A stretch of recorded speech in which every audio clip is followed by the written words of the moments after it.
Good morning, students. Today we are going to begin the book number 2, second book, Unit 7, Optics. This unit contains a weightage of 14 marks in CBSE board exam, and this is consisted of two chapters, chapter 9 and chapter 10. Chapter 9 is the ray optics and optical instrument, whereas chapter 10 is wave optics. So here we are going to discuss about chapter 9, ray optics and optical instrument. First of all, let us understand what is optics. The optics is the branch of physics which deals with the study of light and its principle. Optics is of two types. It is ray optics and wave optics. We will see in the two chapters in the due course. What is light? Light is the form of energy that makes us able to see the colorful world around us. This is a very common definition you have studied up to class 10. But here in class 12 we will cover a different definition of light. This definition says that light is an electromagnetic wave having wavelength from 400 nanometer to 700 nanometer. We have studied in electromagnetic spectrum in chapter 8. So light is an electromagnetic wave having wavelength 400 nanometer to 700 nanometer. Now, what are the properties of light? Few common properties of light. Light always travel in a straight line. Light हमेशा सीधी line में चलती है, ये पहली property है. Second property, the speed of light in vacuum is 3 into 10 raised to the power 8 meter per second, or we can learn it using light travels in vacuum at 3 lakh kilometer per second. Now the speed of light in a medium decreases. किसी भी medium में speed of light decrease कर जाती है, and the decrease in the speed depends upon the refractive index, or you can call it optical density of the medium. So speed of light in a medium is given by V equal to C upon N. C is the speed of light in vacuum, that is 3 lakh kilometer per second, and N is the refractive index of that medium with respect to air. So this is the formula to calculate the speed of light in a given medium. Now some common phenomena exhibited by light. Light के कुछ common phenomena. First common phenomena that you have studied in class 10th is reflection of light, the bouncing back of light. Second is refraction of light, means the light pass through a transparent medium. Third, dispersion of light. When light pass through a medium, it splits into 7 colors. This is dispersion. Scattering means when light pass through a denser medium or a optically rich medium, its colors separated, few colors are absorbed and few colors are re-emitted. So this behavior is called scattering. Interference of light you have studied in class 11th in form of superposition of waves. So this is the superposition of wave. Similarly, the diffraction, it is slightly different than interference, and the polarization of light. These three phenomena you will study in chapter 10 in wave optics. Above 4 you have studied in class 10 a bit, and in detail you will study in class 12th in ray optics chapter 9. Okay, now first of all let us take a note. Light exhibited a dual behavior. Light exhibit a dual behavior means it behaves like a particle as well as it behaves like a wave. So light is commonly known as wavicle, wave plus particle. So one more name is given to light, that is wavicle. It was given by Louis Victor de Broglie. Or you can call it de Broglie. Now let us see few definitions. First, that we come across the ray. Ray is an imaginary linear path of light. एक line path जिस पर light चलती हुई मानी जाती है is called ray. Ray is commonly denoted by a linear arrow, means एक line के ऊपर arrow head लगा देते हैं. Arrow head points the direction of light, and the bunch of rays is called beam. Now one more thing to note, for this year 2020 the CBSE excluded the portion reflection of light from the syllabus. Now the refraction of light is the behavior of light, or you can say the deviation of light from its path when it enters from one medium to other, or in other words we can define refraction of light. When light passes from one medium to other, it gets deviated from its path. This phenomena is called refraction of light, or we can define the deviation of light from its path when it enters from one medium to other. This behavior is called refraction of light. Light before refraction is called incident light or incident ray. The light after refraction is called refracted light or refracted ray. Conditions for refraction to take place, conditions for refraction to occur. Refraction will take place only if both the medium must be different. यानी reflection तभी होगा जब दोनों medium अलग अलग हो. Medium 1 is different from medium 2. The boundary between the two media, medium का plural media है. The boundary between two media should be transparent. दोनों मीडियम के बीच की बाउंड्री ट्रांसपेरेंट होनी चाहिए. Number 3, light must enter obliquely. ये इंपॉर्टेंट प्रॉपर्टी है. Light अगर तिरछी एंटर करेगी तो ही रिफ्लेक्शन होगा. If it enters normally then no refraction will take place. तो there comes condition for no refraction. अगर पूरा माहौल बनाओ, दोनों मीडियम भी अलग अलग हैं, दोनों के बीच की बाउंड्री भी ट्रांसपेरेंट है, बट अगर लाइट नॉर्मल इंसिडेंस कर जाए, क्या रिफ्रैक्शन होगा? Answer is no.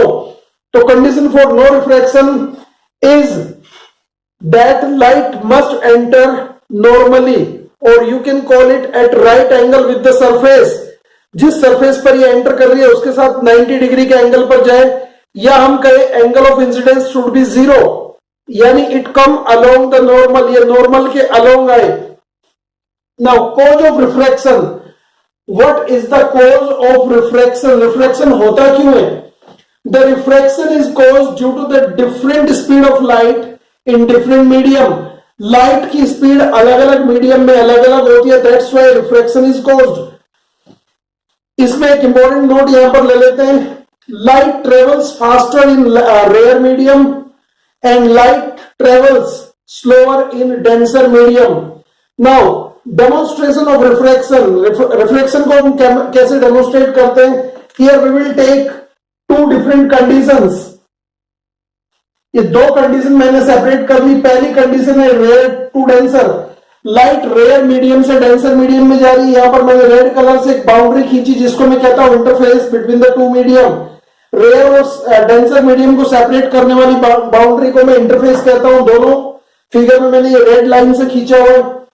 Light incident, ये जो मैंने यहां पर लिया dotted line, this is normal. Class 10th में आपने पढ़ा था. ये हमारी इंसिडेंट रे. इंसिडेंट रे किसी एंगल आई, जिसको मैं एंगल ऑफ इंसिडेंस कहता हूं, पर आती है. और ये लाइट अगर यहां पर ये मीडियम सेपरेट नहीं हुआ होता, मीडियम चेंज नहीं हुआ होता, तो this light would go on the dotted path. ये इस पाथ पर चली जाती जो मैंने अभी दिखाया है. तो this would be the virtual path, this would be the real path if there would be no change of medium. But क्योंकि मीडियम चेंज हुआ है यहां पर, तो मीडियम चेंज की वजह से लाइट ने अपने रास्ते से भटकाव आ गया. क्योंकि पहले मीडियम में लाइट फास्टर चल रही थी, सेकेंड मीडियम डेंसर है, इसमें स्लोअर चल रही, तो light bends towards the normal. ये लाइट नॉर्मल की तरफ बेंड कर जाएगी. यानी we will say when light enters denser medium from rare medium, then light bend towards the normal after refraction. refraction के बाद light normal की तरफ bend करेगी और we can say angle I यानी angle of incidence which is in rare medium is greater than angle R, angle of refraction that is in denser medium. तो denser medium में angle of refraction rare medium में angle of incidence I से छोटा होगा. तो this is the behavior of light in denser to rare to denser transfer. Now जब light denser medium से rare medium में जाती है तो क्या होता है, यहां पर मैंने ऊपर लिया डेंसर मीडियम और ये लिया रेयर मीडियम, यहां पर लाइट बिफोर रिफ्लेक्शन है, that's why it is called incident ray. जिस पॉइंट पर लाइट इंसिडेंट होती है उसको कहते हैं पॉइंट ऑफ इंसिडेंस। ये जो हमारे पास आया ये है पॉइंट ऑफ इंसिडेंस। तो लाइट किसी एंगल आई पर आती है पॉइंट ऑफ इंसिडेंस पर, यहां पर मीडियम चेंज हो गया, light gets enter into rare medium, light rare medium में चली जाती है। सिंस रेयर मीडियम में speed of light is larger so light bends away from the normal, light normal से दूर हटती है, यानी हम कहें light bends away from normal after refraction and हम कह सकते हैं angle i which is in denser medium this time is smaller than the angle in rare medium that is angle of refraction. तो यहां से एक इंपॉर्टेंट नोट हम लेते हैं, जब लाइट एक मीडियम से दूसरे मीडियम में जाती है तो ये अपने रास्ते से भटक जाती है अगर लाइट का इंसिडेंस स्लैंट हुआ हो, इंक्लाइंड हुआ हो या ऑब्लिक हुआ हो, नॉर्मल इंसिडेंस ना हो। तो when light enter a medium from other medium obliquely then it gets deviated from its path. This phenomenon is called refraction. When light enters denser medium from rare medium it bends towards the normal, and when light enters rare medium from denser medium it bends away from the normal. The important thing to note here is the angle which is in rare medium is always greater than the angle in denser medium. ये angle जो rare medium में ये angle of incidence भी हो सकता है और ये एंगल ऑफ रिफ्रैक्शन भी हो सकता है। तो यहां पर क्वेश्चन सॉल्व करने के लिए स्पेशल चीज याद रखनी है कि जो भी एंगल रेयर मीडियम में होगा वो बड़ा होगा, जो एंगल डेंसर मीडियम में होगा वो छोटा होगा, इर्रेस्पेक्टिव कि वो एंगल ऑफ इंसिडेंस है या वो एंगल ऑफ रिफ्रैक्शन है। तो this is all about the refraction and it's demonstration behaviour. Effect on various parameters of light. Light के कुछ अलग अलग पैरामीटर्स मुझे स्टडी करने और उन पर मैं कंपैरेटिव स्टडी है, मैं देखूंगा कि कैसे लाइट का बिहेवियर चेंज हो जाता है विद रिफ्रैक्शन और विद रिफ्लेक्शन। तो I have considered 5 parameters of light: wavelength, speed, frequency, direction and intensity. After reflection क्या होता है और आफ्टर रिफ्रैक्शन क्या होता है, ये एक आपके लिए अच्छा टॉपिक है। अगर मैं बात वेवलेंथ की करूं तो wavelength of light remains same in reflection, speed of light also same in reflection, frequency does not change in reflection, यानी फ्रीक्वेंसी, वेवलेंथ एंड स्पीड तीनों रिफ्लेक्शन में कांस्टेंट बनी रहती हैं। But direction changes in reflection, light आती है और वापस से बाउंस बैक हो जाती है, लाइट आई और वापस बाउंस बैक होगी, इट मींस डायरेक्शन बदल जाती है। जब रिफ्लेक्शन होता है तो रिफ्लेक्शन में सरफेस कुछ पार्ट ऑफ एनर्जी को एब्जॉर्ब कर लेता है, 100% रिफ्लेक्शन नहीं होता, that's why some amount of energy is lost, means intensity decreases. अब हम बात करते हैं रिफ्रैक्शन की। What happens in refraction? When light changes medium, when light enters one medium to other, because of the change in medium wavelength changes, light का wavelength बदल जाएगा। साथ साथ अगर वेवलेंथ बदला है तो v equal to n lambda से, n यहां पर मैंने फ्रीक्वेंसी के लिए लिया है, तो इसका स्पीड भी बदल जाएगा। बट याद रखें चाहे रिफ्लेक्शन हो या refraction, frequency of light does not change. Reflection और रिफ्रैक्शन दोनों में ही लाइट की फ्रीक्वेंसी चेंज नहीं होती। लाइट का डायरेक्शन भी रिफ्रैक्शन में चेंज नहीं होता, ऑल्दो इट्स गेट्स डेविएटेड।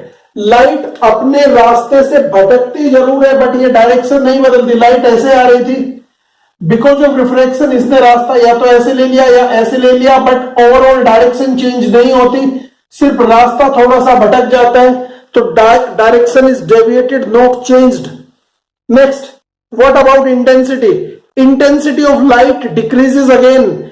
तो रिफ्लेक्शन हो या रिफ्रैक्शन दोनों में लाइट की इंटेंसिटी डिक्रीज करती है। मल्टीपल रिफ्लेक्शन या मल्टीपल रिफ्रैक्शन की वजह से लाइट अपनी इंटेंसिटी को लॉस करती चली जाती है। Now laws of refraction, refraction के क्या लॉज हैं, क्लास 10th में भी पढ़े थे, एक बार फिर रिवाइज कर लेते हैं। The incident ray, reflected ray and medium must be in the same plane, both all the three must be coplanar, यानी reflected ray, incident ray, refracted ray and the normal all should be coplanar. साथ साथ Snell's law कहता है, दूसरा law जो है reflection का, that we call Snell's law. According to Snell's law, the ratio of sine of angle of incidence to the sine of angle of refraction is a constant, and this constant is called relative refractive index और refractive index of second medium। second medium का मतलब है entering medium, जिसमें light enter करती है with respect to the first medium। first medium का मतलब है जिसको लाइट छोड़ती है, तो refractive index of entering medium with respect to leaving medium। तो अगर मैं इसको मैथमेटिकली देखूं तो sin I upon sin R equals to constant, that is we can call it μ12। यहां पर म्यू जो सिंबल लिया है मैंने रिफ्लेक्टिव इंडेक्स के लिए लिया है, अगली स्टडी हम रिफ्लेक्टिव इंडेक्स की ही करने वाले हैं यहां से।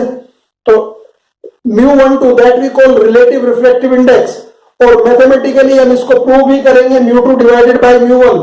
μ2 is absolute reflective index of second medium यानी entering medium, and μ1 is absolute reflective index of the leaving medium, जिस मीडियम को ये छोड़ रहा है। So this is all about the refraction and its rules. Thank you for watching.